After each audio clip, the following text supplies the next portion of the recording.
Happy Tuesday, Mom Nation. I'm excited to be back. Welcome to Energy Shift with Erin. I'm Erin. If you don't know me yet, I am a I don't even know how many certifications I have in nutrition. So I am a certified nutritionist. I am a nutrition coach. I'm a personal trainer. I'm a mindset coach. I'm a routine specialist. And I help women and men in middle age figure out how to shift their lifestyles for more energy, better body composition, and overall better quality of life. So I come on here on Tuesdays to chat with you guys about how to have more energy, raise your mental health, raise your physical health, and just feel more in alignment with who you are and who your family is. And I figured today we're just going to talk about some foundations of wellness that you can bring to your whole family. Something that's really important for me when I'm working with families. So I also do that. I'll work with families as a whole. I was hired a couple of times to work with kids for specific sports or kids who are struggling with maybe some like overeating. And it's usually the family dynamic that it comes into play. So everybody gets involved, not just the child individually. So I want to talk about my top 5 foundations of health and how we can make sure our kids grow up with healthy bodies, but also healthy mindsets. So having a good relationship with food is so important. I know for me, I'm a product, I'm 42, so I'm a product of the 90s. So thin culture was in, that heroin chic era was a part of our everyday lives. And what I didn't realize and what my mom failed to tell me was that one, genetically, I was never going to be capable of those like teeny tiny stick arms that I wanted, nor was that healthy for a teenager, a young 20-year-old. Of course, small children have smaller bodies, but we're talking about as we age. I was seeing girls in my age range, 18, 19, 20, the Britney Spears, the Christina Aguilera's, teeny tiny girls, and I was not able to accomplish that. And that was just genetic. Also, I watched my mom do a lot of dieting, slim fast, all of those things were a part of what I witnessed as a kid. And I think that we can change the narrative within our family dynamics to have healthy, balanced families that are well nourished, and are not overly concerned with body composition. Even if you, as the adult, you're obviously allowed to want to change your body composition, gain muscle, lose body fat, whatever the case may be. But we don't want our kids to fall in line with that. We don't want our kids to believe that there's something wrong with their bodies, because more often than not, kids, even if they are a thicker child, they lean out as they get older, or even if they are thicker throughout adolescence, we still do not want to promote a idea of negative body image to children. So I'm going to go over my top 5 healthy foundations for healthier families and healthier living, while talking to you guys about how to make sure that your kids also have good and healthy food relationships, because I think that this is really important. So number 1, if you are wanting to start a diet as an adult, right? Okay. Your husband, your partner, whatever the case may be, you want to lose body fat. We're going to explain to the family that mom or dad or both, or mom and mom, or whatever your family dynamic is, may be eating a little bit differently. And the reason why we're eating a little bit differently is because we are trying to get stronger and get healthier. And when they see you eating more vegetables, they see you tracking your food, they see you eating less cookies or whatever the case may be, it's not because there's anything wrong with eating a cookie. And this needs to be explained too. Like, there's nothing wrong with eating a cookie. Mom is trying to get stronger. So instead of the cookie, I'm going to have this piece of chicken, or instead of 2 cookies, I'm going to have 1 cookie. Okay, so it looks like that. There's room for flexibility with fun foods in a healthy diet as well. So that needs to be prioritized overall. I do think it needs to be a discussion instead of, oh, no, I just can't have that. Because kids start to look at that, and you know how kids are, they will start to see things and be like, oh, my mom wouldn't have a cupcake at the birthday party. There must be something wrong with cupcakes. Well, of course, there's nothing wrong with the kids having a cupcake for their birthday or their friend's birthday or whatever, but it might not fit within your goals. So what we want to promote with kids is strength and is health. And it's just that for me, like, for today, mom is choosing not to have the cupcake because I am working on my health right now. You're healthy and you can have a cupcake. There's nothing wrong with eating cupcakes, that kind of thing. So we start with that conversation. I think we're afraid to communicate this with kids, but they're so intuitive. It's more important to have that communication with them than to not. Of course, we're not talking about like toddlers and infants, but we're like kids as young as 5, 6, 7 really internalize those things.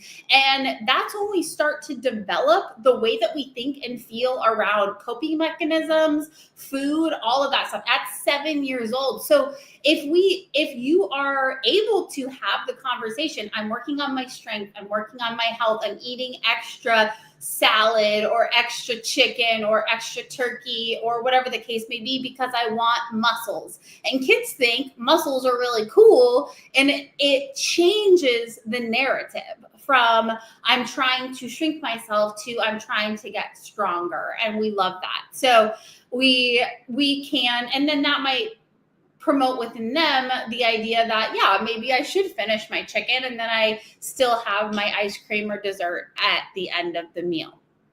Okay, so let's get into the top 5 foundations. Number 1 is going to be balanced meal creation.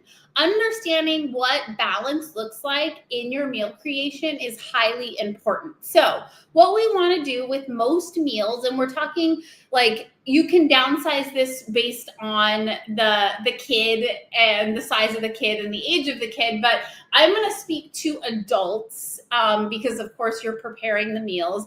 This is how we want to start to think about creating meals. We want a protein source first. 5 to 8 ounces of lean protein is ideal. Chicken, fish, lean beef, turkey, salmon, all of those things are really, really good for you. So 5 to 6 ounces there. We start there. And then we're going to add a fruit or a vegetable, about 1 to 2 cups, depending on the fruit or vegetable. Because, some have more volume than others, or about, what you can hold in your hands. So we have a fruit or vegetable with every meal. That's going to cover our micronutrients and our fiber sources, because most adults are very, very deficient in fiber. So that causes a lot of gut issues. That causes a lot of inflammation issues. If you feel puffy, if you feel inflamed in the gut area, you may not be consuming enough fiber. So that helps there too. Same thing with the kids, like making sure that they're having a fruit or vegetable with each meal, maybe just a smaller portion. And then we want to add a carb source, okay? Fruits and vegetables technically are carbs, but they fall into a different category, usually fiber, or we're talking about some sort of micro or macronutrient, okay? So, and this is what I teach in my coaching, is how to build these meals for your family and foods that you like that will fit within your caloric budget so that you can reach the goals that you want. So this is how you start to do that on your own and hit your goals without having a whole lot of stress. Simple is the way to go. So we have our protein, we have our fruit or vegetable, then we're going to add a whole food carb source. We're looking at like rice or yams or quinoa. Those kinds of oats are great. It's a good breakfast that you can have. And we want about 1 cup of healthy carbs. And then the last thing we're going to add is our fat source. Fat is hugely important for satiety, so managing cravings and flavor, which we like too, and women's hormones, actually. So we don't want to promote super low fat diets, especially for women in my age group, that perimenopausal age group, because we want our hormones to be as stable as they possibly can. So a fat source that is about as big as your thumb. So if you think about it, about like a tablespoon of olive oil that you drizzle on vegetables, or like an ounce of almonds crushed up over your salad, or cheese, or avocado, same kind of thing. It's something that's going to enhance the flavor of your food, and you're just going to add it as a garnish or cooking source. Most of the time we're over consuming fats, which is why we go into caloric excess. If you have weight gain that is unexplained, you may want to look at your fat sources. Okay, so that's number 1, is creating balanced meals. Number 2 is making sure most of your food is coming from whole food ingredients. So limiting of processed food sources. I know that this is hard with kids, but the more and more you do this, the less and less they are going to be reliant on those processed food sources. So letting them choose one fun snack a day is how we mitigate that. And do this for yourself too. Whether it's potato chips or a little bag of fruit snacks, or a cookie, a cupcake, whatever that fun food is for you, you can absolutely have it, but we're not going to rely on overly processed foods as a majority of our intake, which we often do. So making sure that we're eating mostly whole food sources as our intake. Again, this is number 2 foundation. I have a whole food grocery list. If you want that, please reach out to me via DM. It's free. I will send that over to you so you can kind of get an idea of what that looks like. And as we do this, it becomes a lot easier to start to put meals together, okay? Number 3 is hydration. Making sure you are hydrated, especially us living in Arizona. And I have not had enough water today, but making sure you're getting 64 to 96 ounces of water a day. So these Stanleys are about 40 ounces. So I try to have 2. And so that gets me to 80. And then I like coconut water. So I usually have a coconut water or 2 throughout the day. And so that gets me pretty close to 96 ounces of water a day. It's up to you. We want to have mostly plain water. I do add lemon to it, and then you can have some fun flavored bubbly water or whatever if you want to get to the end of your 64 to 96 ounces. So first is balanced meals, next is whole foods, and then third is water. My 4th foundation is movement. 30 minutes of movement every day, and implementing this with your family is wildly important because it's going to create the idea that movement is just a part of what you do. It can be a walk. It can be like a dance video in front of the TV. It can be taking them to the gym with you. Whatever the case may be, 30 minutes of intentional movement every day. I love the idea of like an after dinner walk around the neighborhood with the family. Slightly cooler then. I know it's still hot at night in the Phoenix area, but I love that idea because they can get on their bikes if they want to. You and your partner can walk around and discuss your day and see, like check in with each other. You're getting movement in. It helps with digestion. It helps with sleep. also. So all of those things are super, super beneficial. So if you are not able to do it during the day, prioritizing 30 minutes of movement in the evenings is huge. You can do make it a fun activity on the weekends too. Like instead of going out to dinner, maybe you go to the roller skating rink or the ice skating rink or something like that. So you guys or the trampoline park. I think the trampoline park is so fun. So being able to find enjoyable patterns of movement that you like and that your kids like. And so you know that like every day we're going to get 30 minutes of movement in. They say those that walk at least 30 minutes a day reduce their risk of cancers by like up to 70%. It's pretty wild by just adding that intentional movement. And most of us have more sedentary jobs now. So it's even more imperative that we add that in. If you can get more, great. If you can't, that's okay. It makes sense. We're busy, but just getting that 30 minutes of intentional movement every day. And like I said, I had a client who has 3 young girls, and she used to put on like a Zumba or dance YouTube video that was 30 minutes long, and she would do the Zumba, like the actual class, and the kids would like dance with her for 30 minutes. They loved it. She would send me videos all the time. It was the cutest. So having that 30 minutes of movement every day is huge. And then number 5 is rest. So we are so productive. Kids are in school, you're at work, we're getting our movement in, we're balancing out our meals, we're getting our micronutrients, we're getting our macronutrients, we're getting our 30 minutes of movement. We are hydrated, babes. And then we are prioritizing rest and downtime. So making sure that we aren't scrolling on our phones before bed. 2 hours before bed, grab yourself a book, grab yourself a journal. So I pulled this out. It's something that I kind of want to start working on.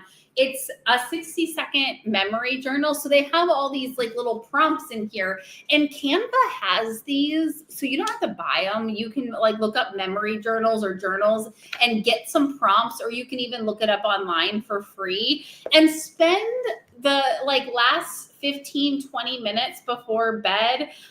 This one has a morning and an evening one. So I'm going to give you a few prompts so that you can work on them.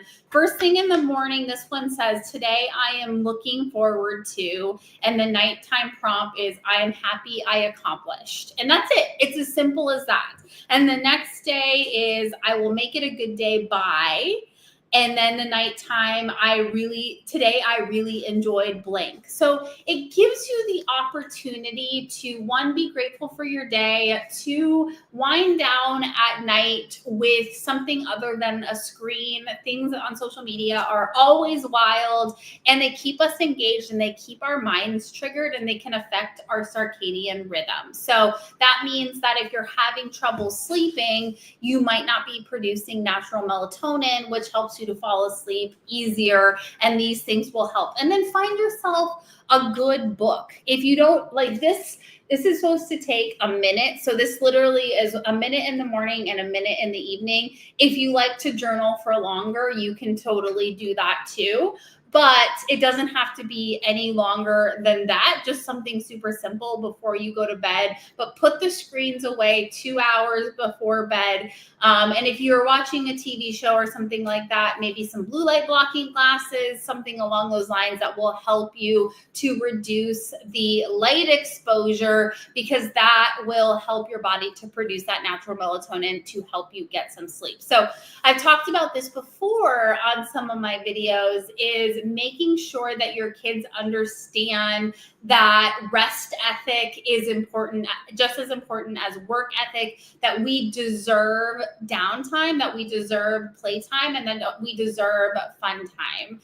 We as adults have forgotten how to play. And that's something like I almost got emotional talking about that, because I think that's something that kind of is a trigger, and it ruins a lot of things for us. We forget to go outside and just play and have fun and enjoy our lives and all of these. Like, we are so caught up with having to get the kids here and going to work and answering that phone call that there's no time left for play. And that's something that kids are really great at. So like, reminding your kids that playtime is important. That's why, like, getting them to the trampoline park if you can, getting them and doing it with them, play with them if you're able to, or maybe implement a family game night once a week. I love this. This is something that I implement with my clients too when we're dealing with trying to curb eating out on the weekends. Family game night. So fun. Okay, so we go to Target every other week or whatever the case may be. It doesn't have to be every week, or Walmart or wherever,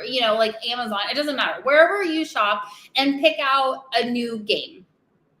Everyone gets to go together, and if you have multiple kids, maybe you take turns picking out the game, and then you go home and you make dinner and you make a fun kid drink, Shirley Temples, whatever, and you sit down and you play the game together. We are all playing, we're having fun.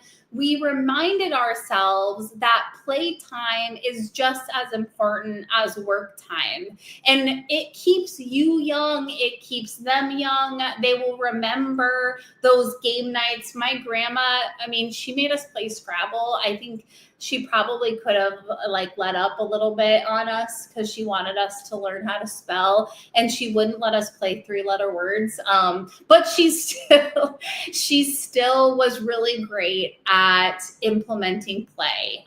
She was a kindergarten teacher, so she was always kind of teaching and playing at the same time. But those are the memories that I have from growing up and reminding myself that I need to go out and play. And now, I live in Mexico part of the year, so I live pretty close. The beach is across the street, and I'll just go out and run around and look for seashells. I love sand dollars, and it's kind of my meditation time. It's kind of my play time. I just kind of let myself get lost in the moment, out in the sand, just like a kid would, looking for shells for however long I want to do it. Make sure I have a good chunk of time before my next appointment so that if I'm out there for an hour, I am just playing and enjoying. And I swear I show up better as an individual when I have my quote unquote playtime. So that's it. Those are the foundations of healthy living: is balanced meals, whole food, hydration, movement, and rest. And if you start implementing those within your family dynamic, not only will you probably start to notice that you have an energy shift. See how I use the name in there? You also will have a closer connection with your kids, a closer connection with your spouse, a closer connection with your mind and your body. Because again, we're doing some journal prompts, and I'm telling you too, just Google them. They have a ton that you can start, just get a plain notepad. You don't have to buy anything special to be able to start focusing in on the good things. Or maybe you just write 5 things you're grateful for. A gratitude journal every day is something that's beneficial too. And you can implement that with your kids. I'll go over a couple more before. Oh, it's funny that I opened to this page and it says the morning one is I am determined to, and then the nighttime one is tonight I am grateful for. So see, gratitude is highly important. Let's see.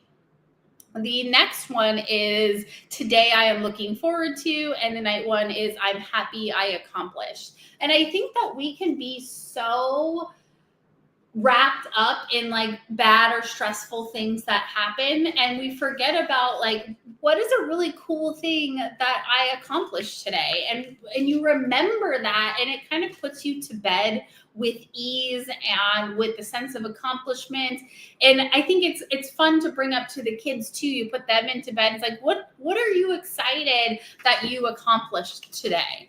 Tonight I'm grateful for. Today I really enjoyed. I'm happy I accomplished. So they kind of I guess these ones kind of repeat. But anyway, as the case may be, reminder to be grateful, reminder to rest, reminder to be balanced, reminder to move, and keep yourself hydrated, especially right now, you guys. It's about to get super hot. Also, if anybody wants to come on and share their story with me on here, I would love to have some guests on Energy Shift.